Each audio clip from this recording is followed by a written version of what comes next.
Father, Son, and Violin. A personal life story tells the vivid of Mao's China. Daniel Olson Chen. Dedicated to my parents and all of their generation.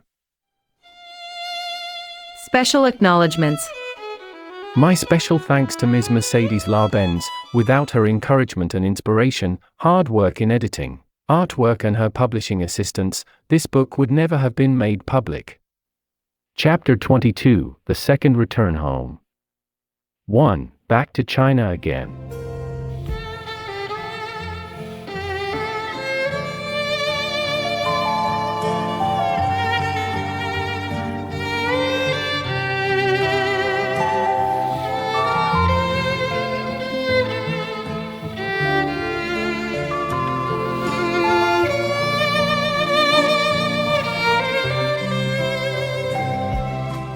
After my violin shop in Bergen was on track for some time, I received a letter from Mimi.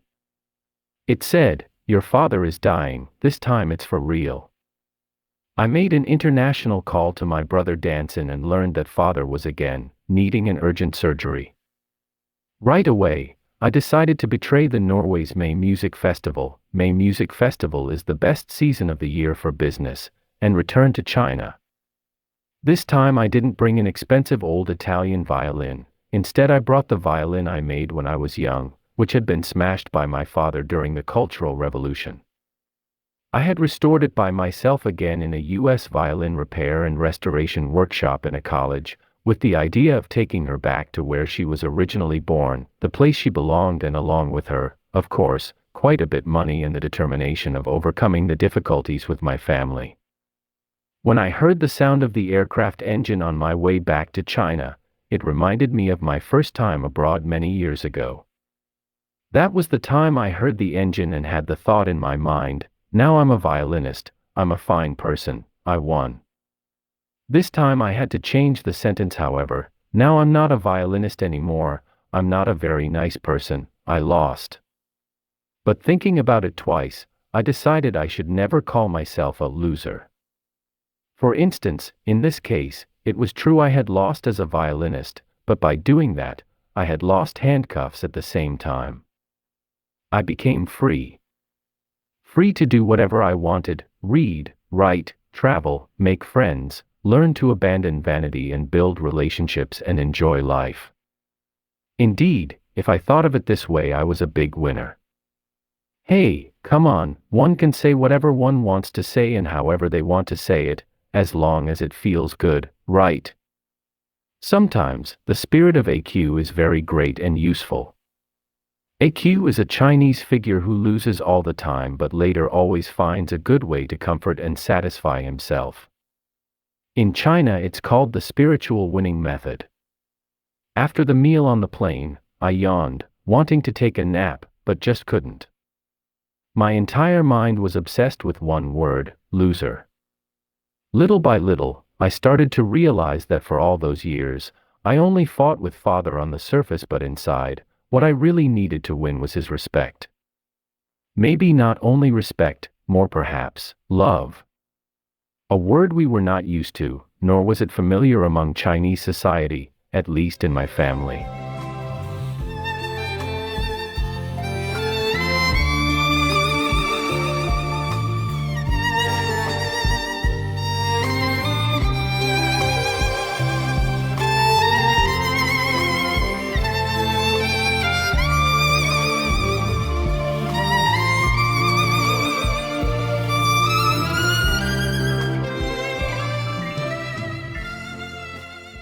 The first thing I did when I arrived in my hometown Changsha. As soon as I landed at the Changsha airport, I ran out to meet Mimi and Danson's best friend Gua, just like the first time I returned to China. My brother Danson was too busy in the hospital taking care of father to meet me at the airport. Go straight to the high-rank cadre's ward. I ordered Gua as if he were driving a taxi. How do you know your father is staying at the high-ranked cadre's ward? Someone told you? Mimi asked, with a tone of jealousy. What? My father's already staying at the high-rank cadre's ward? How did he get in? I was surprised. If you don't know, why did you say straight to the high-rank cadre's ward? Mimi laughed a little, but couldn't cover her jealousy. I wanted to go there because I thought I must talk to Premier Lou to get a back door. This time I had made up my mind, no matter what my Baba says, I would keep him there if I could get him in. I told the truth, I thought you knew everything. Mimi said. You don't need to talk to Premier Liu. In fact, after you left us last time, Premier Liu made phone calls from time to time asking about your father's situation. This time, it was Premier Liu who actively took your father into his high-rank cadre's ward, with your father's name. Then Mimi explained that it was Premier Lou who told Mother to talk to Father's work unit and have them ask Premier Lou for a special favor for Father. Then the hospital, based on the work unit's request, gave Father the special offer of a bed in a single room at the high-rank cadre's ward. He even persuaded Father that it was all arranged by the party and had nothing to do with me. Besides that, Father's body was already too weak to make decisions and do things by himself. That's very strange. Premier Lou used to be known as a leader who adheres to his principles. How come this time?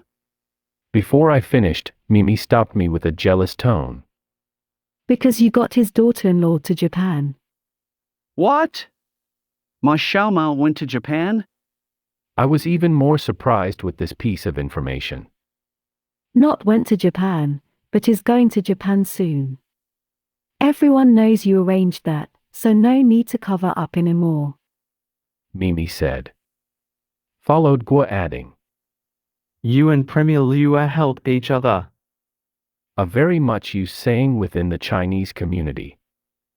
Besides, as the popular proverb goes, man in power, who doesn't use it in time, will find it useless when the time is over. Since Father was already in the high-rank cadre's ward, I didn't need to go see Premier Lou immediately, but rather go see Ma Xiaomao first. Therefore I said to Guoxiong in a conversational tone. Then how about we not go to the hospital? Perhaps I should go where I'm going to stay first. Wherever you want to go, it's entirely up to you. Which hotel, name it? Guoxiong asked. Perhaps I should go to my brother Danson's place first, to see his arrangement. I said. Your brother's arrangement? Ask me, I know better, to his work unit guest house, you stayed there before. No doubt about it. Guoxiong said. Why guest house again? My brother bought a new apartment, didn't he? I said, remembering I had left money for him to buy a new apartment last time. When I mentioned the new apartment, Guo suddenly switched his power off, no more response. Mimi took over.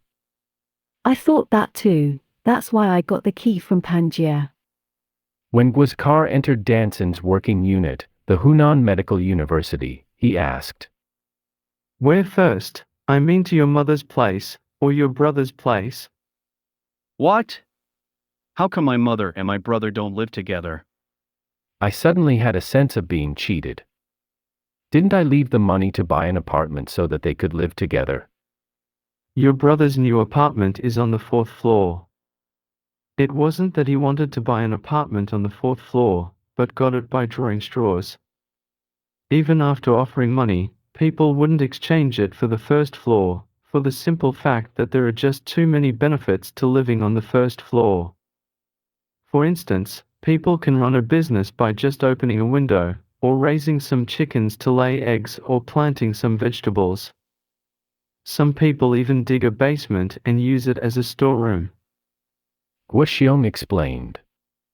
Mimi added. 4th floor, how could your parents climb every day? Fortunately, the working unit let Danxing continue renting the old house he used to live in, so that your parents, now only your mother, could go on living there. So that was the story. It sounded okay. I hesitated as to whether I should first go see Mother or Danson's new home. To be honest, I wouldn't really like to go see my mother alone. For if I had, What could we have talked about when I really had nothing much to say to her? But if I didn't go see her first, it just wouldn't sound right, especially when outsiders had already initiated the issue. By accident, or perhaps Mimi guessing what was on my mind, she suggested, I think it's better to go to Danson's new home first, as his mother is most likely visiting his father at the hospital. Thanks, Mimi. 3. The new Chinese homes, palaces surrounded by garbage.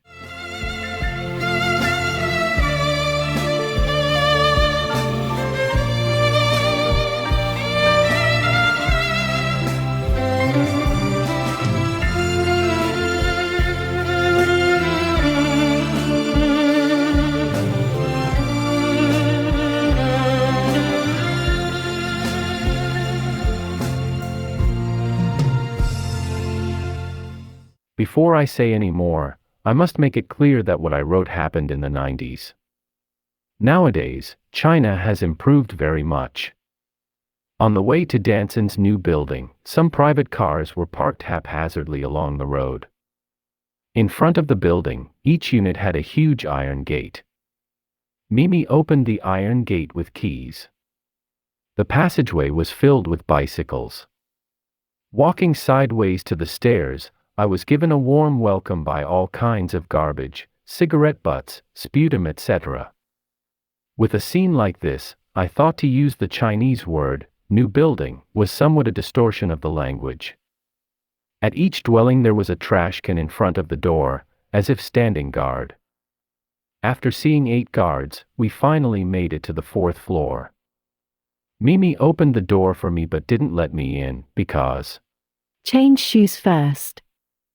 I was stunned by the sight inside Danson's home. Danson's home had indeed changed, from a bird gun to a cannon, a Chinese expression. A huge living room paved with smooth, shiny marble like an ice rink, a massive genuine leather sofa, new furniture, and luxurious chandeliers.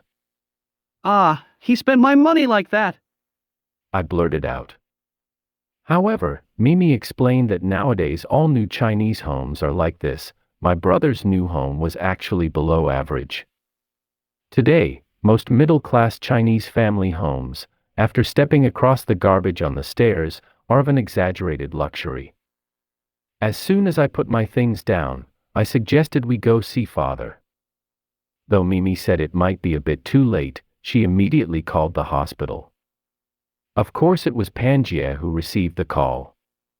Just as Mimi guessed, Panjie said, Today is a little too late, as father is resting. Come tomorrow morning, not too early, not too late. Dangio must be tired too. Just take a break, I'll come back soon to cook. Since I didn't need to go see my father right away, I could use the time to go see Ma Xiaomao, to ask her about my father's room, how long he could stay and whether she had some new demands. Of course I wouldn't forget to mention the 2 Norwegian gentlemen I had introduced to her. I took a look at Mimi, looked at her clothes, very ordinary clothes, but in order to show I have changed to be a better person, I commented, Nice clothes. You have very good taste. That very common compliment to women surprised Mimi. She stared at me. What's the matter with you today? Is the sun coming out from the west? Mimi said, looking as if tears would fall. How is that? I asked. How is that? After all these years, have you ever bothered to look at my clothes? Don't you remember how you responded once when I asked you how did I look in my new dress? Mei turned aggrieved. Oh, that. When was that? I actually don't remember at all. Frankly speaking, I didn't expect a simple compliment would make Mimi so emotional. I quickly tried to change the subject and escaped alone for Ma Xiaomao's. 4. Ma Xiaomao did not forget our schoolmate Flute John.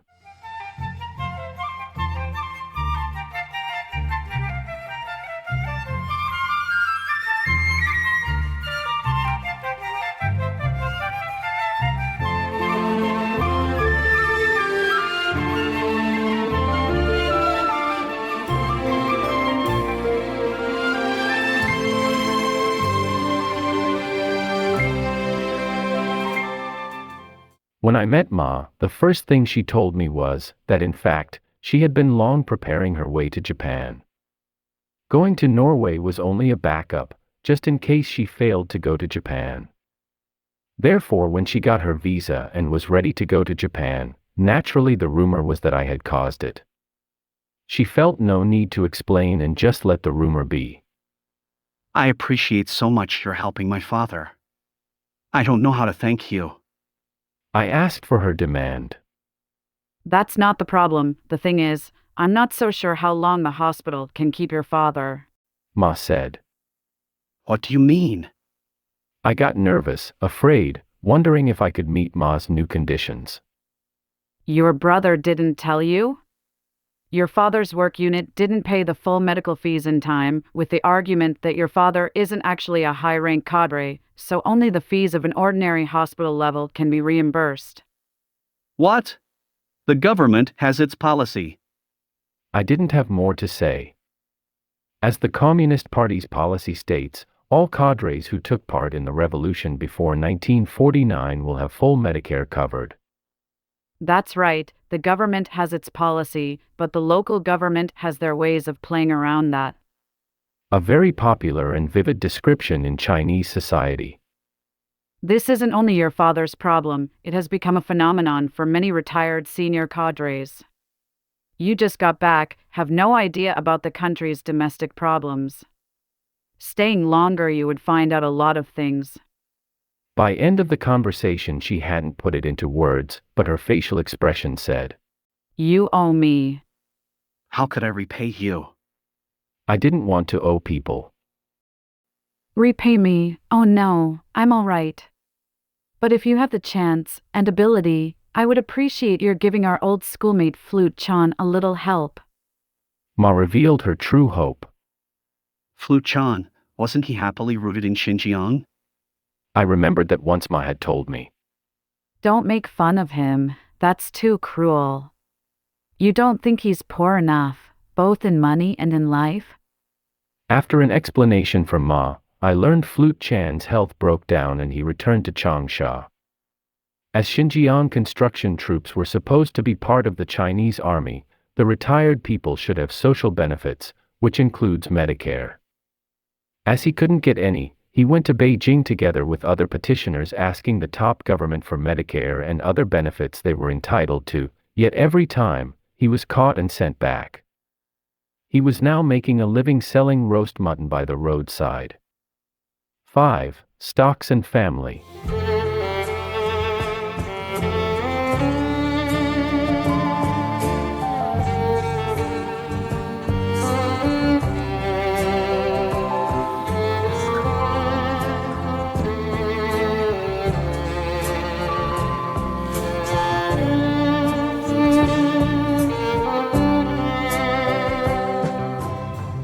Back to my brother Danson's home, Mimi and Pangaea had already prepared dinner, but Danson wasn't back yet. I, of course, asked about father's situation. Pangaea shook her head with no words. Mimi explained to me. The doctor said your barber would find it difficult to recover. He can only be maintained. Mimi's letter had said the same thing, but not until then did I know what she wrote. Your father is dying, this time for real, was for real. Father's illness, cancer, no hope, hopeless, what the doctor had said, maintain, meant we were actually counting the days towards death. As the situation was clear, what more could be asked? Pangaea wanted to change the heavy atmosphere. She turned on the TV set, a 28-inch full-color TV. The TV was showing a very popular Japanese program, the same program I watched from time to time. The strange thing was that the Japanese host in the program I saw outside of China was quite old, while on China's TV he was still a young fellow. I noticed what the audience wore in the program and then understood that was a program made decades earlier. The odd thing was that the Chinese would easily take what appeared in the TV program, which was out of fashion in the West, as current fashion and imitate. My brother Danson came back, greeted me briefly and put the television remote control into his command. He changed the channel to see the stock exchange information. How could it drop again? Danson's face turned pale. Although I knew almost nothing about stocks, still, I had read some articles on the internet saying that China's stock market is a man-controlled business, in which means and tools are used by a small group of people to take money from a vast number of people. China's investors were doomed to suffer from the start. Simply imagine that China's stock market is a gold trap into which the people want to jump. In fact, after having been living in the West, and especially after living in Japan for many years, I learned the stock market in the West is also a pit, and China is just following suit. The more I talked, the worse Danson's face became. I wasn't paying any attention to how my brother looked, as I had no idea stocks had anything to do with him. I only wondered why I was talking about stocks while Mimi was constantly interrupting me, and Pangaea too kept asking me to eat more. What surprised me was that as soon as dinner was over, the always midnight man Danson suddenly said he was tired and wanted to go to bed early. That was a great disappointment to me when I was right in the middle of my chatter, in a very good mood. Okay then, you go to bed first, we'll go on enjoying our talking, I said to my brother. How can your brother sleep if we talk here? Pangaea said. That made me pay closer attention and look around Danson's new home. A large living room with 2 bedrooms, a kitchen and bathroom. 1 bedroom for brother and his wife and 1 for their son. There was obviously no place for me. If that's the case, I could stay at the guest house where I used to stay. Pangaea quickly replied. How could that be? Before we had no place, you had to stay in the guest house, but now we have a place, especially. Pangaea stopped there. In fact, I originally thought to stay with my brother's family because I wanted to show my brother how greatly I had changed to care for the family. I looked around again, made up my mind and announced, I will stay in my nephew's room. Where does your nephew sleep? Mimi laughed. He can sleep in the living room. He's just a kid, nothing to worry about. As soon as my voice ended, Pangaea disagreed. No, son is very busy with his studies during the day at school, and in the evening he has piles of homework. Therefore he absolutely needs his place.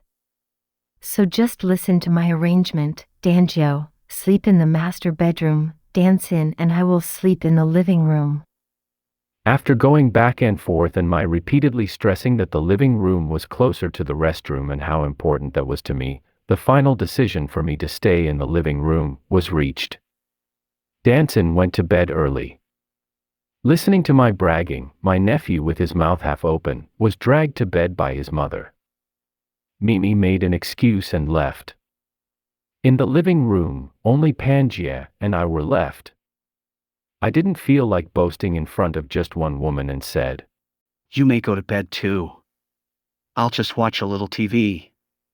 Strangely, she didn't go to bed, instead, muttering something about my brother and a huge loss in the stock market. The story goes like this.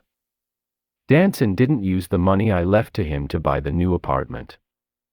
For he had guessed my money didn't come easy and thought I might need it someday urgently, especially after the fire. He had a talk with Dan Hen. Dan Hen had a long negotiation with his wife, even promising to quit his job with the acrobatic troupe straight away and go to work as a cook in order to make more money. The young wife agreed to lend money to Danson for a certain period of time so that he could buy a new apartment. After I returned to Norway, I wrote to Danson that I had given up violin playing and inherited a huge property from Master Crow. Danson started thinking of using the money I left him to return what he owed to Dan Hen's wife. But things didn't go as planned. Just before Danson was about to return the money to Dan Hen's wife, he heard some very attractive news from his best friend Guoxiong, that he had gained a lot of money from the stock market. With that kind of charming story of easy money, it was just too attractive to resist. After repeated ideological struggle, my brother decided to give it a try. Just like millions of other Chinese, he thought gain was the only word when it came to the stock exchange business. He made a very nice plan, to use my money to gain and then to save my money, and only use the profit to reinvest. My brother was careful and conservative. He started with a small amount of about $1,000 and within a very short period of time had gained a $200 profit. Danson got very excited and put the rest of the $50,000 into stocks all at once. Then, the Chinese stocks suddenly fell, down, down, down, down, every day down, always down, including the day I was there. My brother had lost half of what he invested, not knowing when he could get out. Sleeping on the sofa bed in the living room, I felt full of thorns, unable to sleep, wondering why and how my brother could get himself into the stock exchange business. Thinking of the money lost, the money Marianne and I had worked very hard for, giving up my life plan of studying in the United States, the money I gave instead to solve the family's crisis. Doing so altered my life course, and my brother, he simply took it and gambled. The stock exchange business is gambling, isn't it, especially China's? The deeper I questioned, the more pain I felt. The more I thought, the quicker my blood circled. With the quilt I felt hot, without, I felt cold. No matter what I did, I just couldn't get comfortable enough to sleep. Unable to sleep meant more thinking, from heartache to anger. Imagine, my brother, the world's closest blood relation, my dearest person, the highest trust, how could he do such a big thing without asking me? I was so upset, distressed, disillusioned. Suddenly I felt that in this whole world, no one is reliable. On second thought, that might not be completely true. How about Mimi? Is she not reliable either? That can't be. Why has she not gotten married to someone, anyone? Is she, I mean, come on, me. That couldn't be. Gradually, I was in an old-fashioned black and white film, in an old European town. I walked to an intersection and made a right turn. An old wooden house appeared in front of me. In my real life, that wooden house was not any house I had owned or had been in, yet in the dream I was so familiar with the house, I knew it all, exactly, the front gate, the wooden stairs leading to the second floor. On the second floor were my parents and several brothers and sisters. Those people were not people I knew or had met in real life, but I recognized them well as my family in my dream. They all had European faces. I looked in the mirror and found I also had a European face. That's strange. How did my face become like this? I asked my family in the dream. But everyone in my family looked at me, surprised, saying, "How did your face suddenly turn Asian?" Could anyone explain this phenomenon to me? As I said, everything appeared in the dream, that European town, that wooden house, those members of the family, I had never seen or met in my real life. The question being, how was all that information stored in my brain? While I thought about it, I was still in my dream. It was true that while in a dream I could tell myself that what happened before was just a dream. My dream continued. In the dream at that time, Marianne appeared and told me, All you have seen in your dream was your previous life, to be precise, the soul of your previous life. The human body can only live once, but the human soul never dies. When someone dies, the soul attached to the body leaves the dying body, waiting for the next human body to attach to. The Chinese belief is, soul reincarnated, the birth of every life, every family formation, are acts of God, fate, or destiny. So, fate is not a coincidence, but God's will. If we don't treasure it, we will be punished by God. When we die, our soul must go to hell. God would lock up our souls, probably just like we humans are locked up in prison for crimes. When my dream came to this point, I felt my body falling very quickly, Pop, I was down to the 7th level of the hell, extremely cold, scared and in pain. I woke up and found myself rolling from the sofa bed to the marble floor. No doubt cold and painful. Before I continue my story, I would like to ask my readers, have you ever had such dreams of meeting people or being in places or witnessing events that you have never seen in your real life? If so, how do you explain where this information came from in your brain? In addition, have you also had a dream-to-dream experience?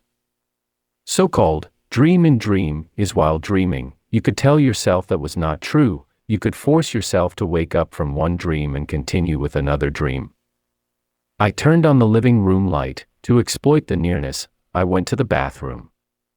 Sat on the toilet, recalling the dream I just had. Yes, a birth of every life, every family formation, are God's arrangement, a fate or destiny, therefore we should appreciate it. Compared with fate, what are stocks about?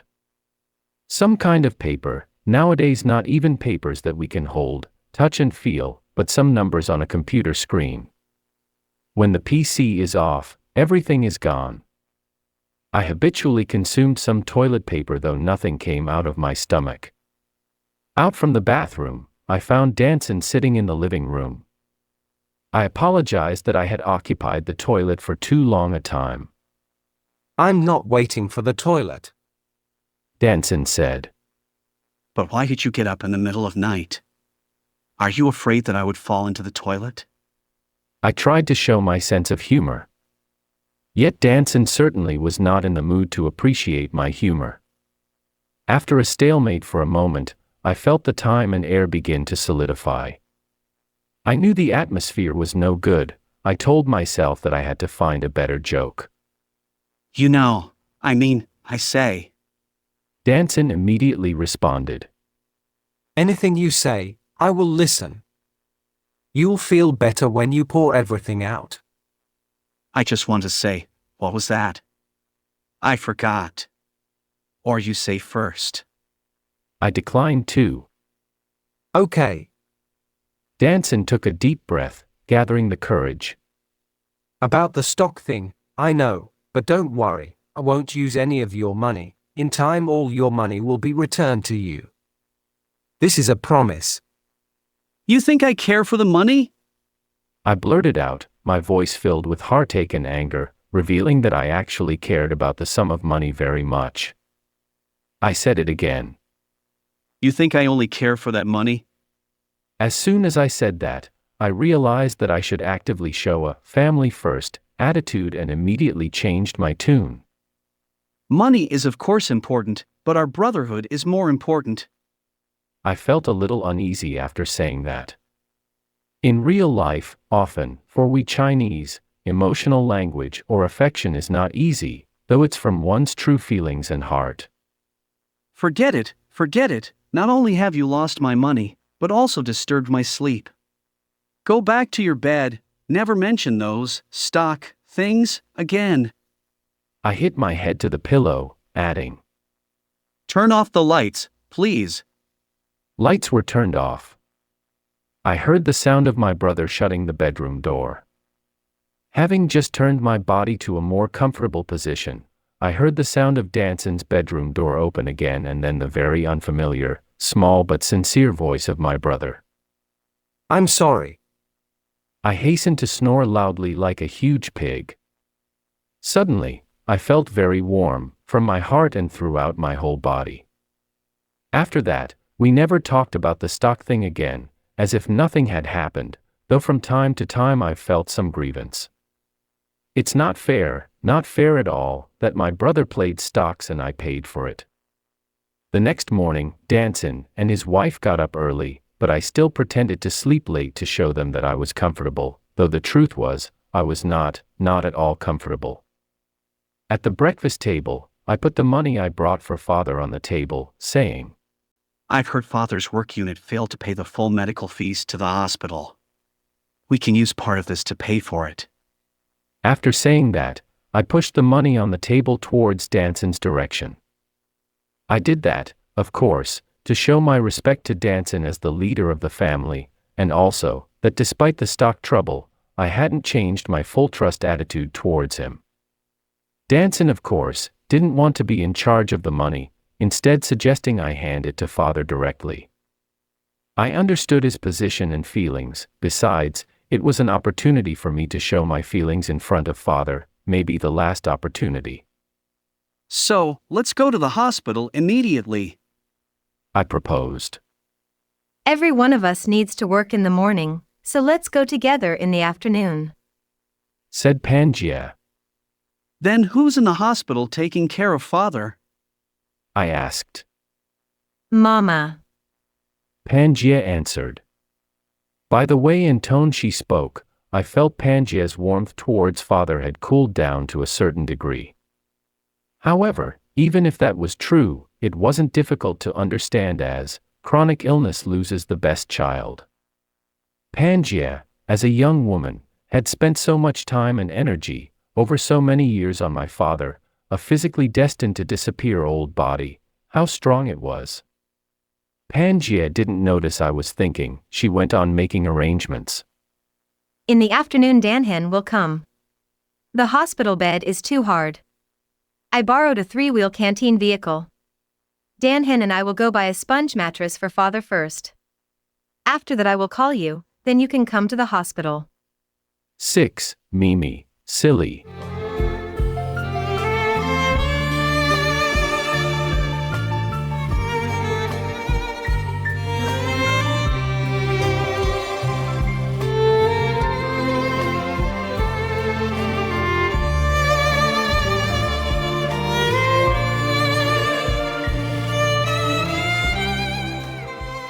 Danson and his wife had gone to work and I was left home alone.